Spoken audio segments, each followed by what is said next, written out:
Thursday, 8 Eastern on ABC and stream on Hulu.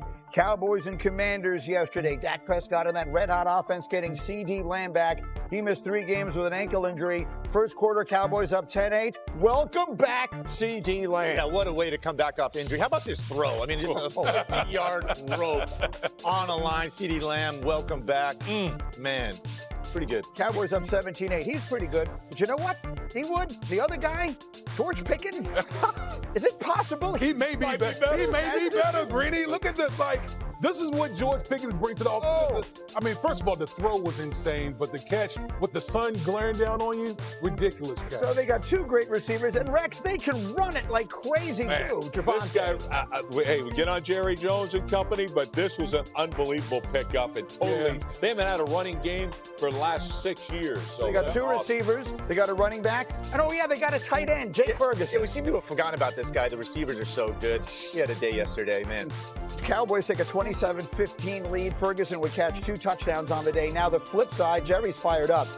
Here's the terrible part of the game. Shefty, we're going to see Jaden Daniels go down here and then not get back up. What do we know about this injury? He's going to undergo an MRI today. He was hobbled walking off the field. And just think about Lamar Jackson missing a couple of games with a hamstring injury before a bye. I think Jaden Daniels is at risk of doing the same as they head into the teeth of their schedule with games against the Chiefs next Monday night, the Seahawks, and the Lions. He would not return the rest of the day. As Shefty said, he'll get the MRI. I told you Ferguson would catch 2 touchdowns. Here's the second one.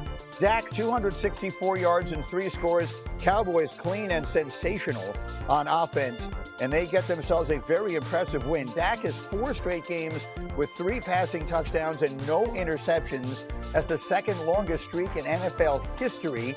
His 16 touchdown passes on the season are the second most in the league. And what was the thing you said to me? Look, Dak Prescott's been a very good player for a very long time. But D. Wood, what's the first thing you said to me this morning? Dak Prescott hasn't looked better in his whole career right now. No doubt. I mean, to put that in perspective, his QBR is higher than Lamar Jackson in 2019 when he won MVP. I mean, that's how well Dak Prescott is playing right now.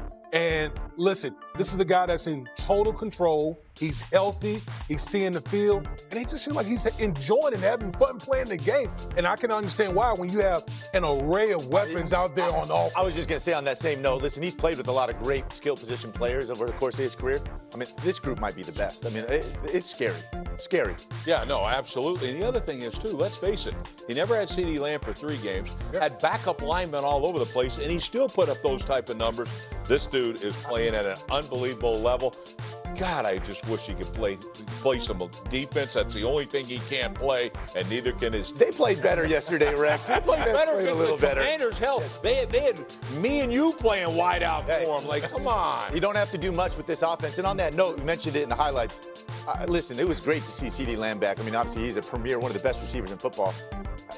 I don't know if it's a stretch to say. I mean, I think you could pull all the cornerbacks in the NFL, and I think they would all maybe rather cover C.D. Lamb than George Pickens right now. I mean, this guy is playing at an unreal level. I mean, maybe one of the best receivers in football, maybe the best hands in football. This guy's like Spider-Man. The catches he makes, the agility on the sideline to get his feet in, and now they're moving him around. You see him catching balls over the middle.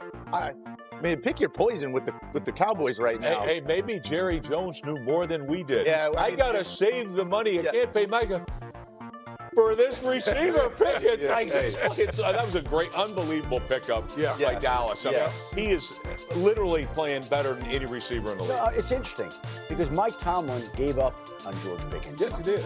Mike Tomlin sent him away, and the Pittsburgh Steelers are looking for a receiver like that right now. George Pickens went to Dallas and accepted the challenge that is in front of him. Again, we talked about this before.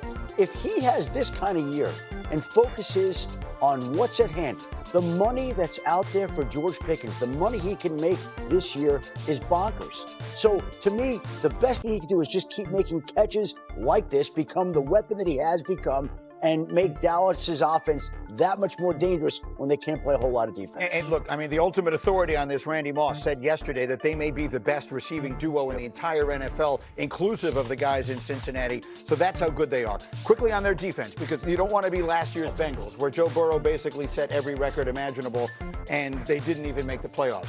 We all had sort of a communal idea, or you guys had an idea this morning, about what they should do on defensively, strategically, in order to try and complement this offense. Yeah, I mean, let's go. Dial it up. What do you have to lose? Just make a couple of plays. Get a couple of takeaways. You're going to win every game. And here's the thing. Right now, what you don't want to do is exactly what you do. Sit back there. Let it happen. You know, let's try to keep it in front of us. Let's try to do. Nah, I mean, hell, don't let guys just go down the field on your, march it all over the place. Right. Look, yeah, they played better yesterday. Well, hell yeah. They got no receivers over there in Washington. Right. So they did play a little better. But if you, right now, it would be a darn shame to have a Super Bowl caliber offense like back in the heyday of Aikman, Smith, Irvin, and all them. That's the kind of offense you have. Yeah. Play a little bit of defense, for goodness sake. Yeah, I think they definitely need to flip a character. Matt Eberflus, the D coordinator, traditionally a lot of zone. It's very soft. Like, you want to be the exact opposite, I think, at this point with this offense.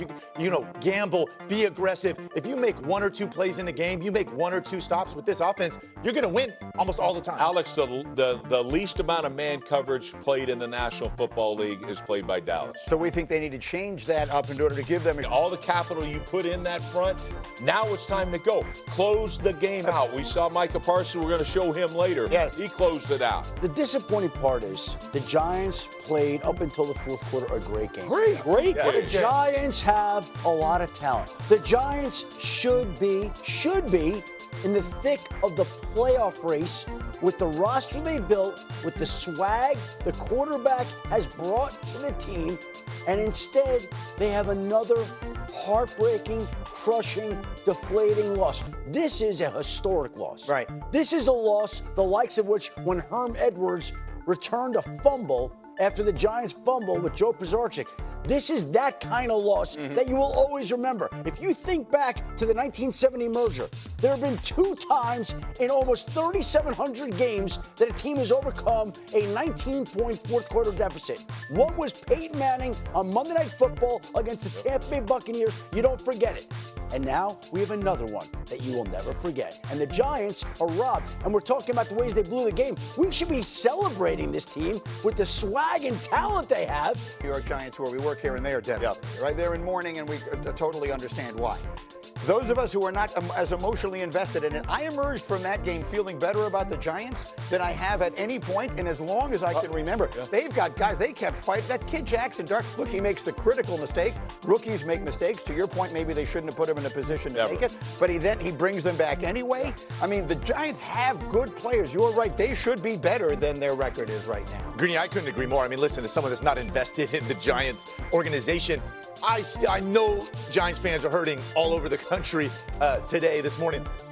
I still feel Dexter Lawrence, like they got a bunch of guys that can get after you. They can run the football, right? Jackson Dart can make plays situationally, even as a rookie with his athleticism. Like, this is a formula that works and should be in the conversation should be about them displacing the Commanders and being in the thick of the playoff race and having the quarterback and moving forward. And instead, they found a way to lose the game, and now they got 5 losses. Right. They might make a playoff push, but the playoffs were there for them. Even in a year where they lost their best player in Malik Willis. It's a lost opportunity, self-inflicted. Self-inflicted for sure, but it's the mentality is why this team's going to be at home and watching teams that aren't as good as